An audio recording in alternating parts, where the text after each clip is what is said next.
At Novella Station, we dish out chaos with a side of comedy, like ordering fries and accidentally getting fireworks. Warning, may cause snort laughs in public places, and we take zero responsibility for awkward stares. Now buckle up for the outrageous saga of Ethan, the professional procrastinator, and Catherine, the frostbite in heels. Chapter 5. Don't be afraid of me. The man who sat before Catherine Pierce's obsidian desk was a ghost of his former self. Tristan Croft, once Vance's ferocious attack dog, proud and preening, now resembled a whipped stray. His expensive suit, once tailored to perfection, hung loosely on his gaunt frame.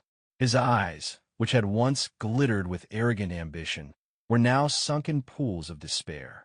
His whole demeanor screamed of a broken spirit, a marionette with its strings cut. Catherine felt no pity. The sight did not stir compassion. It unearthed a cold, bitter memory. She had seen that exact look of hollowed-out defeat on her father's face, time and again, delivered by the very man now crumbling in her guest chair. The circle was closing. "You won, Catherine." Tristan's voice was a low, groveling thing, stripped of all its former smarmy confidence. "Your rumors, they were the final nail. The coffin is sealed. I am ready to sign over my entire stake in Nebula. For free. Just let this be over." Before Catherine could even form a response, a shadow fell beside her. Ethan, with the impeccable timing of a stagehand in a well-rehearsed play, slipped a steaming coffee mug onto her desk. Tucked discreetly beneath the saucer was a folded note, but she didn't need to read it. The briefing had already been delivered, directly into her mind, the moment Ethan's eyes had scanned the room, and running commentary of pure, unadulterated snark. Well, look what the cat dragged in. And he brought a friend. Top left corner of the mounted clock. See the tiny, almost invisible seam? My phone's IR sensor just picked up a power signature. The rat isn't just here to surrender. He's here to record the confession. He's trying to chew his own leg off to save the body. Wants to get you on tape accepting his free offer, then crime market manipulation. A classic mutually assured destruction play. Probably a last-ditch assignment from his old master, Vance. He's hoping if he drags you down with him, the old dog will pull some strings, maybe shave a few years off his upcoming, all-expenses-paid vacation at a government-sponsored resort. Pathetic. He's an afterthought. Catherine, just be done with him. Catherine made a token effort, unfolding the note. Ethan's scrawl simply read, "Clock. Recorder. Trap." She looked back at Tristan, her expression one of profound boredom. "Let's dispense with the spy games, Tristan," she said, her voice flat as ice. "If you're not here to seriously discuss what remains of your future, then this meeting is over." The effect was instantaneous. All color drained from Tristan's face, leaving a deathly white mask. For a second, pure, undiluted panic flared in his eyes. Then, with a sudden, violent lunge, he stood up, grabbed the heavy, mounted clock from the wall, and smashed it against the corner of her desk. The plastic and wiring of the hidden recorder exploded outwards. The destruction was followed by a hollow, final silence, broken by a soft thud as Tristan Croft fell to his knees. "Spare me, Catherine," he whispered, his forehead nearly touching the lush carpet. "Please, leave your way out. Any way out." 1,000 bitter words rose in Catherine's throat. She wanted to scoff, to unleash a decade of pent-up fury and nightmares upon him, to detail every tear her father had shed. But the cold strategist within her, the one who had learned to wield Ethan's bizarre wisdom as a weapon, silenced the vengeful daughter. Gloating was for amateurs. True power was in utility. She didn't gloat. She made no jabs. She simply took a slow, deliberate sip of the perfect coffee Ethan had provided. The rich flavor was a stark contrast to the despair in the room.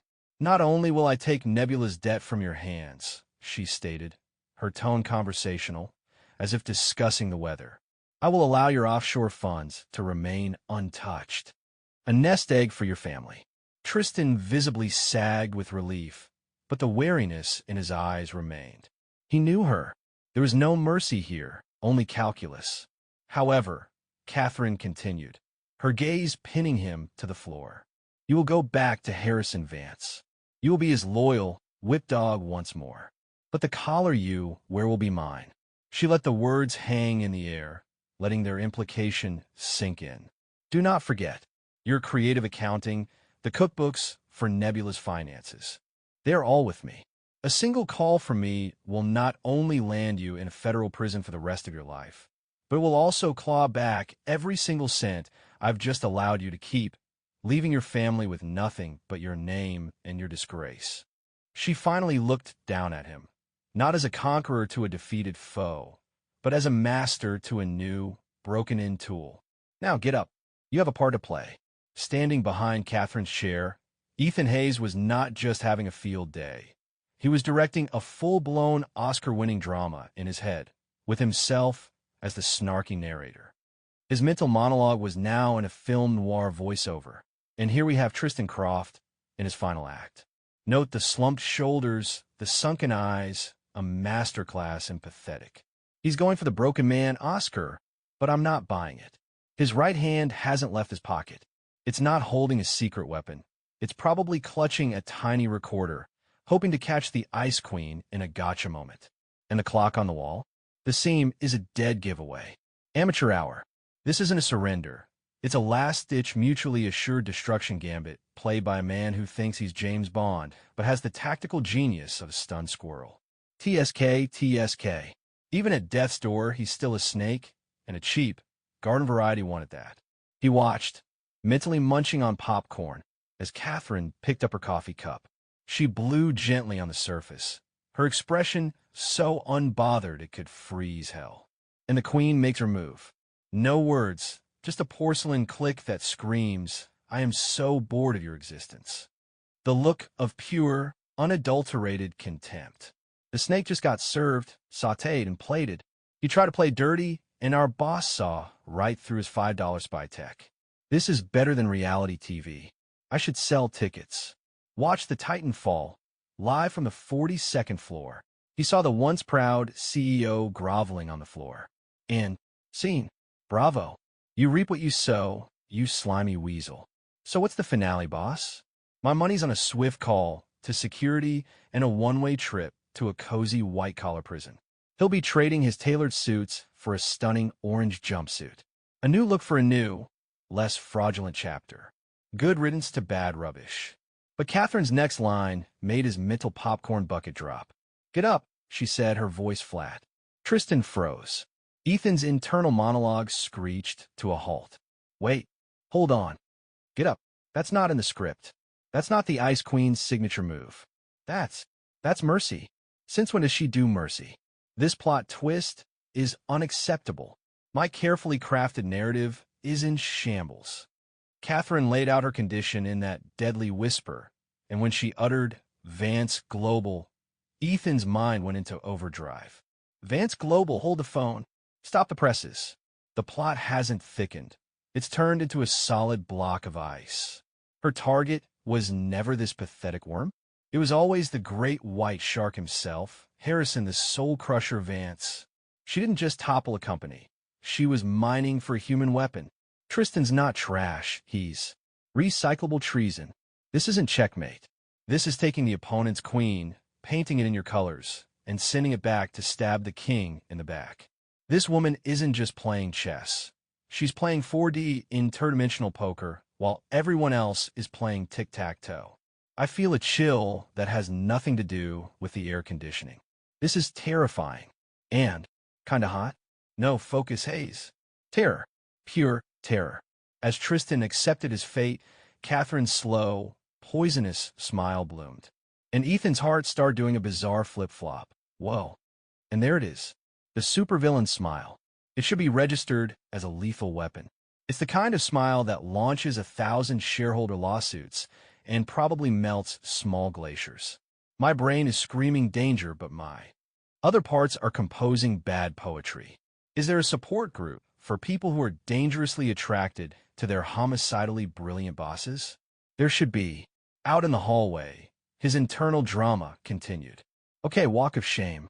Or walk of fame. I can't tell. She's a vortex in a Prada blazer. One wrong step, and I'll be pulled in her orbit forever, destined to be the wisecracking sidekick in her corporate empire of doom. She could probably sell me for scrap, and I'd apologize for not being more valuable. But man, what a rush. When she stopped and turned, his internal screenwriter frantically started a new script. Close up. She's too close. I can smell her perfume. Oda, imminent career termination with a hint of pine. Why is she looking at me like I'm a bug under a microscope? Does she know I was mentally casting her as a sexy supervillain? Abort. Abort. Her question, "Were you afraid of me?" sent his panic into overdrive. Ethan's mind alarm were blaring. Code red. She knows. Play cool haze. Deploy the charm offensive. Puff chest. Flash teeth. Look confident, not constipated. He immediately puffed out his chest, putting on an expression he hoped was confident, but was probably just goofy. Of course not, Miss Pierce. You were brilliant, a strategic genius. I was just in awe. Catherine just stared at him, saying nothing. The silence stretched, becoming unnerving. This silence is judging me. She's deciding my fate. Is she going to have me whacked? Fed to her pet piranhas? Fired? Oh God, firing would be worse. I need this job. I have a fancy soda habit to support.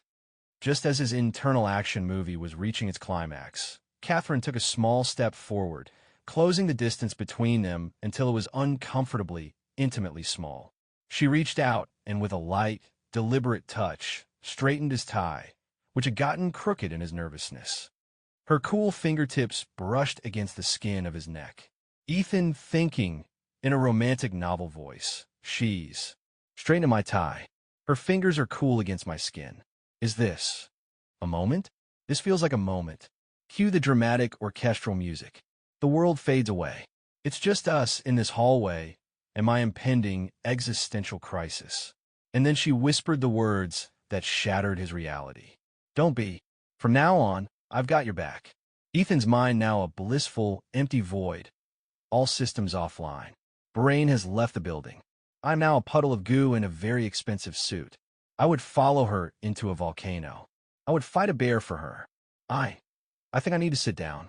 Ethan felt like he was floating. His sarcasm, his snark, his entire melodramatic internal world completely short-circuited by 6 words and the brush of her fingers. If you think Ethan's lazy and Catherine's icy, wait till you see our upload schedule. Subscribe to Novella Station. It's the only thing we actually keep consistent.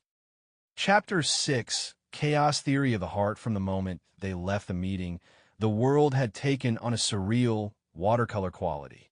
The silent, plush interior of the Rolls-Royce felt like a spaceship transporting him from one reality to another. Ethan sat in a state of catatonic shock, the ghost of Catherine's touch still burning on his neck. Her gesture, her words, "I've got your back," were not just words. They were a depth charge, dropped into the placid, lazy lake of his heart, detonating and sending a tidal wave of impossible, ridiculous, thrilling questions crashing through his mind.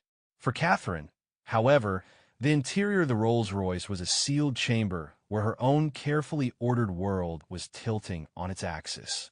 His shock was a placid lake stirred by a single stone. Hers was a tectonic plate grinding against another. A frantic rom-com screenplay kept playing in his mind. Was that flirting? It had to be. The tie straightening, the proximity, the whisper. That line. That's a line. Straight out of a cheesy romance novel. Oh my God, is Catherine Pierce, the human glacier, actually thawing for me? Is this the start of a beautiful, albeit terrifying, corporate love story? His heart was not just pounding. It was performing a frantic drum solo against his ribs, a rhythm of pure, unadulterated panic and hope. His frantic, romantic internal monologue, the tie straightening as a grand gesture, the whisper as a declaration, should have been background noise, the irritating static of an undisciplined mind. Instead, it sent a jolt through her system that was entirely unwelcome.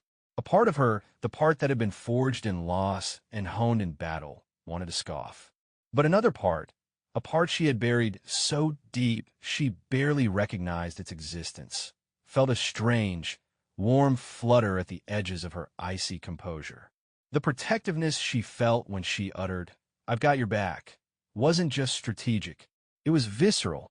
It was a fierce, budding instinct to shield this chaotic, brilliant, infuriating man from the very predators she was sending him to identify. The realization was terrifying. Get out. A command as much for herself as for him. She needed space. She needed the sterile, predictable environment of her car to recalibrate. But watching him stumble out, so endearingly awkward and utterly clueless on the curb of that dismal building, the protectiveness flared again, hot and undeniable. He looked so small. The man who held the keys to empires in his mind, vulnerable before a crumbling facade. Catherine's icy voice from the driver's seat was a bucket of liquid nitrogen, instantly flash freezing his blossoming fantasy. The spell was broken. "Oh, right," he mumbled, fumbling with the seatbelt as if his fingers had forgotten how to work. He stumbled out onto the curb in front of his shabby apartment building, the cracked concrete a jarring return to his old life. He looked at the indistinct silhouette of her perfect profile through the window, his mind a whirlwind.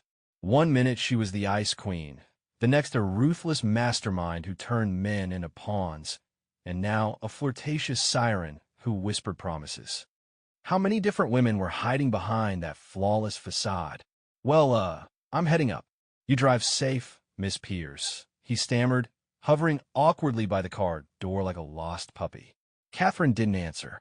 Instead, in a move that stopped his heart for the second time that night, she unbuckled her own seatbelt.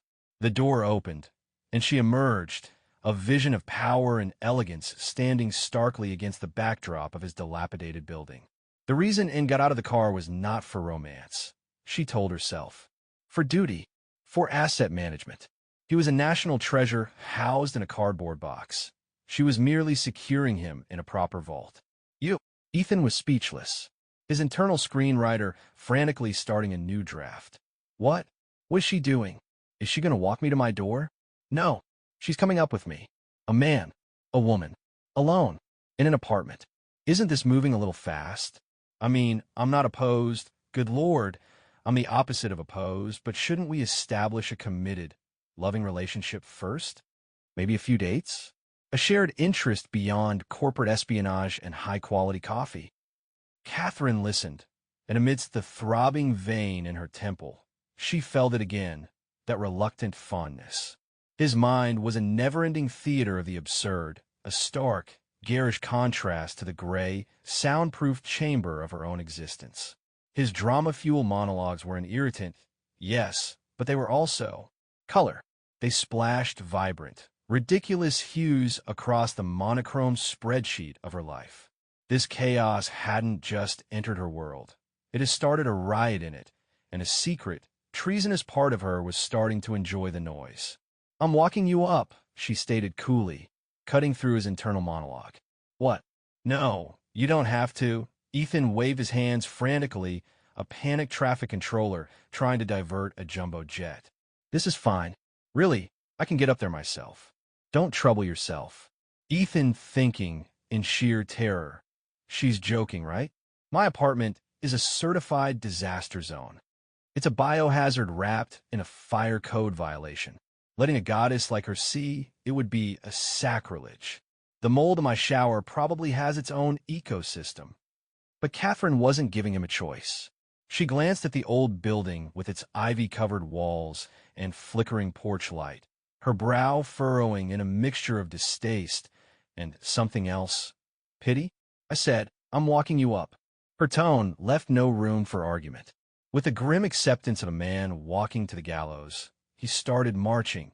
"It's an order from the Queen. I must obey. Goodbye, my unwashed socks. Goodbye, my collection of instant noodle cups. Goodbye, my dignity. It was nice knowing you." With a sigh of profound resignation, he led her into the dark, musty stairwell. The motion-activated lights were fickle, working only when they felt like it. Ethan walked ahead, stomping his feet with increasing desperation. His stomping continued in rhythm with his monologue. "Stomp. Stomp. Light, you bastard. Work. Don't you dare leave me in the dark with her. in this creepy stairwell. This isn't how my romantic comedy is supposed to go. Leading her up the stairwell, his internal chant, "Stomp, stomp, light, you bastard." Work was so childishly pure in its frustration. It was so utterly, fundamentally Ethan. And as her perception of reality was fundamentally altered for the umpteenth time, she felt a grudging acceptance settle in her bones. This was her life now, a dual-channel reality, one of corporate warfare, the other of a live-streamed, sarcastic sitcom. Finally, they reached the 6th floor. Ethan's hand trembled as he pulled out his keys and opened the door.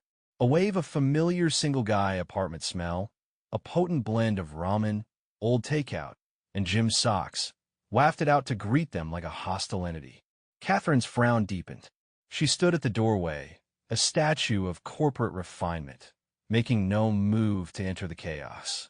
Ethan gave an awkward, strangled laugh and began frantically cleaning up, shoving a pile of laundry under the sofa with his foot. Ahem. Mississippi. Miss Pierce, make yourself comfortable. Anywhere. I'll get you a glass of water. He rushed to the kitchen and rummaged through a pile of dirty dishes, pulling out the cleanest-looking glass and rinsing it under the tap with the intensity of a bomb disposal expert. Can she drink this tap water? Is she going to get some rare, waterborne disease and die? Would that be considered workplace negligence? Whatever. Dying of thirst in my apartment is probably worse. When the door to his apartment opened, the wave of smell that hit her was a physical blow. But the emotion that surfaced as she watched his guilty scramble wasn't just pity. It was a profound, aching sadness. This was where her oracle lived. This was the source of the genius that was saving her, fueling her revenge, and inexplicably mending something broken inside her. The disparity was a crime against nature. "That's not necessary," she said, her voice a little softer than usual. "I came up because I need to talk to you." "Talk about what?" Ethan froze, glass in hand. Ethan's hope flaring anew. No way. She's not really going to confess her love for me here, is she? In the middle of this? This aesthetic tragedy? This place has all the romance of a bus station bathroom at 3 a.m. This is not the setting for my big moment. Catherine ignored his mental commentary and got straight to the point. "You're moving." Ethan blinked. The company has a few executive apartments at the Pinnacle Towers. They're currently vacant. You'll move in tomorrow. The Pinnacle Towers. The glass nearly slipped from Ethan's hand. That was the most exclusive luxury building in the entire city. An apartment there cost more than he'd make in 3 lifetimes. Ethan left stunned. Holy crap. Is this for real? She's giving me an apartment. This is it. She's making me her kept man. He found his voice, a squeak of protest. "Miss Pierce, please. I'm not that kind of guy." Ethan immediately contradicting himself, unless a car is included. Catherine felt the last shred of her patience snap. She took a deep, steadying breath, reached into her purse, and tossed a set of keys onto the cluttered shoe rack by the door. "The black Bentley in the parking garage is also yours. Company car. Consider it a bonus for helping the company make a few billion." She glanced around the tiny, depressing apartment one last time, her expression unreadable. "My driver will be here at 8 a.m. tomorrow to pick you up. Be packed." Her offer of the penthouse and the Bentley was logical, necessary, but the fierce, almost possessive satisfaction she felt when she tossed him the keys, when she effectively chained him to her side with luxury, was anything but. She was securing her most valuable asset. She was also bringing the color, the chaos, the unpredictable, brilliant light of him closer to her, permanently. And with that, she turned and walked away, the sharp, decisive click of her heels fading down the stairwell, leaving behind only the scent of her perfume in a revolutionized world. Ethan was left standing in his doorway, holding a glass of tepid water, his entire existence turned upside down. He looked at the Bentley keys, a small, black promise of a new life, then at his tiny, cramped, ramen-scented apartment. It felt like a dream. It took him a full minute to process the seismic shift. He ran to the balcony, watching her Rolls-Royce disappear down the street, and screamed at the top of his lungs in his mind, Miss Pierce, you are a goddess. I love you. As she drove away, his mental scream, Miss Pierce, you are a goddess. I love you, echoed in the silent car. This time, she didn't fight the smile. It spread across her face, warm and unforced. It was the smile of a woman who had just discovered that the fortress she had built around her heart had a new, permanent, and very noisy resident. The next day, in the penthouse apartment at the Pinnacle Towers with its 360-degree panoramic views, Ethan stood before the floor-to-ceiling windows. He was wearing a silk pajama set he'd found in the walk-in closet, holding a glass of ice-cold Coke and gazing down at the glittering city lights far below. He sighed, a sound of pure, contented emptiness. The life of the rich. So boring. He swirled the ice in his glass, feeling like he'd reached the apex of human existence. A week ago, I was a wage slave cramming onto the subway, living on ramen and praying for the company to go bankrupt. Now I live in a multi-million-dollar penthouse, drive a Bentley, and have a six-figure bonus sitting in my bank account. Life comes at you fast. The only downside was that the massive, opulent apartment felt a little empty with just a minute. With a wistful sigh escaped from him. You'd think after setting me up in a place like this, Catherine would move in with me. But no. Oh, right. She lives across the hall. He remembered the driver telling him that Miss Pierce lived in the penthouse opposite his. A golden opportunity. His mind echoed with evil smell. She doesn't seem to be home, though. Must be out of town. Just as he was thinking this, the door to the opposite apartment clicked open. But it wasn't Catherine who emerged. It was a woman in a baseball cap and a black face mask, her features completely obscured. She was tall and slender, with a figure that was impossible to hide, even under the baggy clothes. The only part of her face visible was her eyes, stunning, almond-shaped eyes that seemed to hold a universe of secrets. She was, without a doubt, a world-class beauty. Ethan's inner gossip columnist snapping to life. Well, hello there. What's this? Who is that? Why is there another woman coming out of Catherine's apartment? A friend? A relative? No, wait. There's something familiar about the way she moves. The poised grace. The woman looked cautiously up and down the hallway before quietly closing the door and turning toward the elevator. In that brief, furtive moment, she pulled down her mask, revealing a face that could launch 1,000 ships and sell 1,000,000 perfumes. Ethan's jaw dropped. His mind crashed. Holy crap. Is it the actress Isabella Rossi? The star of Chronicles of E3IA? The one whose face is plastered on every bus and billboard in the city. What is she doing coming out of Catherine's apartment at this hour? Are they together? A whole forbidden love story between the Ice Queen CEO and the A-list movie star instantly played out in Ethan's mind, full of secret rendezvous and hidden passions. This is scandalous. This is amazing. No wonder Catherine isn't interested in men. The puzzle pieces are finally fitting together. Cheers to that. Just as his imagination was spiraling into the stratosphere, the elevator arrived with a soft ding. Isabella stepped inside and was gone. Ethan was still glued to the window, his mind racing. This is the biggest secret I've ever stumbled upon. I have to tell someone. No, I can't. It's the boss's secret. I have to keep my mouth shut. But I really want to tell someone. Leo would lose his mind. Just then his phone rang. It was Catherine. Ethan jumped, composing himself before answering in his most professional voice. Miss Pierce. Hello. Her cool voice came through the phone. Why, yes. Are you settled in? All settled. The apartment is incredible. Thank you, Miss Pierce. Good. She paused. I'm out of the country on business. Europe for a week. Keep an eye on things at the office while I'm gone. You can count on me, Miss Pierce. Everything will be under control. The cat's away. The mice will play for the next week. I am the king of the castle. The office is my playground. Unlimited Reddit. Here I come. There was a 2-second silence on the other end of the line. Ethan. Yes. I can't hear you. Click. Ethan stared at his phone, perplexed. Hear what? He asked the dial tone. Ethan left confused. Hear my heart pounding with excitement? She's so weird sometimes, always talking in riddles. Well, whatever. But if she was in Europe, what was the deal with Isabella Rossi? Was Catherine keeping a secret celebrity love nest? Man, the lives of the rich and famous were complicated. He shook his head and decided to enjoy his new digs. He turned on the massive smart TV, and the first thing that popped up was an ad featuring Isabella Rossi's flawless face. She was promoting a new perfume. The tagline was, "For you 1,000 times over." Ethan looked at the glamorous, sophisticated woman on the screen, then remembered the furtive, disguised figure he'd seen leaving Catherine's apartment. Something wasn't adding up.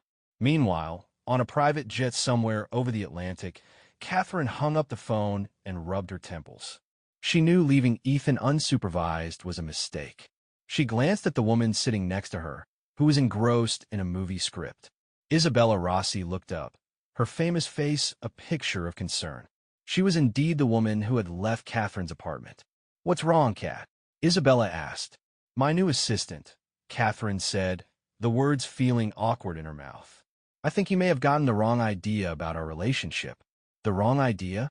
Isabella's eyes twinkled with mischievous curiosity. "What did he think?" Catherine fell silent. She couldn't very well tell her that Ethan thought they were secret lovers. Isabella was her best friend since childhood and the star talent of Solstice's entertainment division. To avoid the paparazzi, Isabella often used Catherine's secret, unlisted apartment as a hideout. It was their biggest secret, and Ethan had stumbled upon it on his very first day. "It's nothing," Catherine finally said, giving up. "Just, maybe stay away from my apartment for a while." "Why?" Isabella pouted. Catherine looked out at the clouds, her expression unreadable not because there was nothing to tell, but because there was too much. There was turmoil, the fear of this unrecognizable, soft emotion. There was protectiveness, a fierce need to manage the world around him, even if that meant managing his absurd misconceptions. And underneath it all, there was a budding, reluctant love for the very chaos that had turned her ordered world upside down, a chaos she was no longer sure she could live without. Catherine's gaze remained on the endless horizon, a small, private smile touching her lips as she thought of the man now residing across the hall from her sanctuary. A man who saw secret love affairs where there were only best friends hiding from paparazzi. "Because," she said, her voice a soft murmur, "my new neighbor is a handful." And for the first time, the word handful didn't sound like a complaint. It sounded like a promise. The boss's absence was, for Ethan, a slice of unadulterated heaven. For a glorious week, he was the king of a silent, luxurious castle. He drove the Bentley, a vehicle that made a statement so loud it silenced the envious glares of his colleagues, to work each day. He'd stride into the executive suite, close the door, and begin his sacred ritual of state-of-the-art slacking. With Catherine gone, the psychic static vanished, and he was free. Mornings were for Bill Burr's stand-up specials blasting through the office's high-fidelity sound system. Lunches were DoorDash feasts consumed while scrolling through celebrity gossip. Afternoons were for video game marathons, and if the spirit moved him, a restorative nap on the plush leather sofa in the private lounge. "Ah, this decadent capitalist lifestyle," he thought, feet propped on his desk. "I could get used to this. It would be perfect if the Ice Queen never came back. No, wait, I can't have that. Who would sign my paychecks? Okay, fine. She can come back occasionally just to sign checks. Then she can leave again." Ethan thought one afternoon while talking his restorative nap miles away in Milan, in the middle of a tense video conference about a luxury brand acquisition, Catherine Pierce nearly snapped her fountain pen in two. The echo of his blissful ingratitude was a needle in her ear. She swore, right then and there, that upon her return, she would triple his workload. No, quintuple it. Ethan's week of reign as acting king was a masterpiece of controlled chaos. To any observer, he was the ultimate slacker, a gold digger luxuriating in his absent boss's throne. But Sarah, from her vantage point as the gatekeeper, began to see a different pattern emerge, one that chilled and awed her in equal measure. It started with a PR disaster. Two of Starfire's biggest A-listers, a power couple, were caught in a scandalous affair with the same co-star. The story was a tinderbox of infidelity, betrayal, and potential contract violations, ready to torch their brand value and sink millions in upcoming projects. The PR team was in a panic, presenting Catherine, who was on a shaky satellite connection from Paris, with a dozen damage control options, all of them weak. Ethan, who had been ostensibly playing a video game on his phone during the emergency video call, didn't even look up. Just leaked that they're method actors rehearsing for a new indie drama about a toxic polyamorous relationship. A gritty, raw passion project. Say they were so committed they stayed in character. The public eats that dedicated artist crap up. The room fell silent. It was absurd. It was brilliant. It was a complete reframing of a sordid tabloid story into a narrative of artistic sacrifice. Catherine, on the screen, had simply stared for a moment, then given a single sharp nod. Do it. It worked. The story flipped overnight. This wasn't an isolated incident. A logistics manager presented a problem with a delayed shipment that would cost them a key client. Ethan, while building a complex sandwich from the executive pantry, mumbled around a mouthful of pastrami, called the client. Tell them the delay is because we're implementing a new, more sustainable shipping method to meet their recently announced green initiative. Apologize for the delay, but frame it as us prioritizing their values. They'll thank us. Sarah watched, her professional skepticism crumbling into stunned respect. Each time, he appeared to be utterly disengaged, yet his advice was a surgical strike, cutting through complexity to the simplest, most effective solution. He wasn't just lucky, he was a savant. The bizarre, disjointed commands Catherine had been issuing for weeks now made terrifying sense. She wasn't a genius, she was a conduit. Ethan Hayes, the unassuming, seemingly lazy assistant, was the real mastermind. He was the silent engine, the high-octane fuel pushing the Solstice ship with an unprecedented, almost unnerving momentum. During one of these lazy afternoons, driven by a boredom deeper than any he'd felt before, Ethan's exploration of Catherine's office grew more deliberate. It was then he found it. Not just the sunny basketball photo, but tucked beneath a false bottom in the same drawer, a fragile, yellowed newspaper clipping. The headline was stark. Visionary CEO Alexander Pierce found dead. Solstice Group's future in jeopardy. But it was the subheading that stole the air from Ethan's lungs. Suicide suspected following devastating hostile takeover bid by Vance Global. The article was a dry, corporate obituary. But Ethan read between the lines. He saw the ghost of Harrison Vance, not just as a business rival, but as a predator. This wasn't a corporate war. It was an execution. Vance hadn't just outmaneuvered Catherine's father. He had systematically destroyed him, driving him to such despair that he saw no way out. He had left behind not just a doomed company, but a broken family. Ethan looked from the clipping to the smiling girl in the photograph. The cheerful, sunny Catherine hadn't just grown up. She had been shattered and reforged in the crucible of that loss. Her youth, her family, her innocence. Vance had snatched it all away, leaving her an orphan in a world of sharks. The unfeeling walking glacier was a suit of armor welded onto a grieving daughter.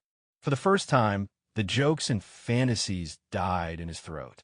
A genuine, profound curiosity ignited within him. He needed to know her. Not the CEO, not the Ice Queen, but the girl who held that basketball and the woman who carried this ghost. Meanwhile, in a Parisian hotel suite, Catherine was listening.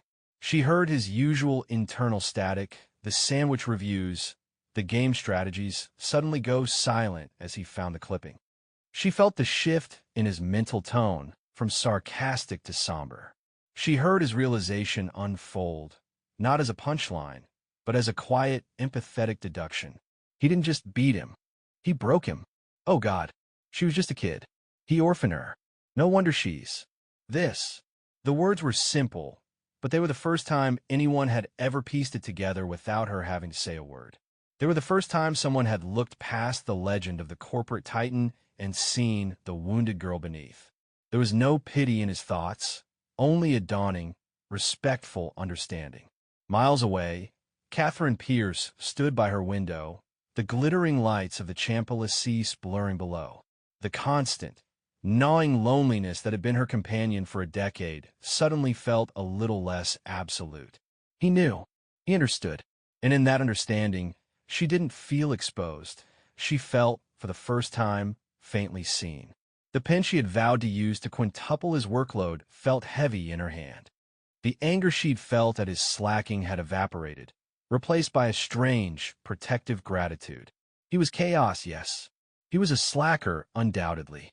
But he was also the only person in the world who could see her scars without her having to point them out, and whose response was not fear or avarice, but a genuine, curious desire to know the story behind them. When his thoughts returned to his sandwich, the mundane commentary was no longer an irritant. It was the sound of color returning to her world, a world that had been painted in shades of gray for far too long. The puppet master had finally seen the strings that moved the queen, and instead of pulling them, he was simply curious. And for Catherine, that curiosity was a more powerful bond than any contract could ever be. A week later, he picked her up from the airport. She emerged from the VIP terminal, a vision of formidable elegance in a tailored suit and dark sunglasses, her aura parting the crowds. For once, his internal monologue was sincere. She looks even more beautiful after a week away, but she also looks exhausted. Dark circles under her eyes. Man, being the boss is rough. Catherine, hearing the uncharacteristic respect and concern in his thoughts, felt a strange warmth cut through her jet lag. She took off her sunglasses. Everything at the office was okay. Perfect, Ethan beamed. Everything's running smoothly. Except for the fact that I turned your office into my personal man cave. Other than that, everything's great. The warm feeling lasted all of 3 seconds. Back at the Pinnacle Towers, the scene unfolded like a poorly written sitcom. As Ethan fumbled with her luggage, Catherine's apartment door swung open. Isabella Rossi, in a pair of adorable pink bunny pajamas, emerged, rubbing her eyes sleepily. "Cat, you're back." Then she saw Ethan. The air froze.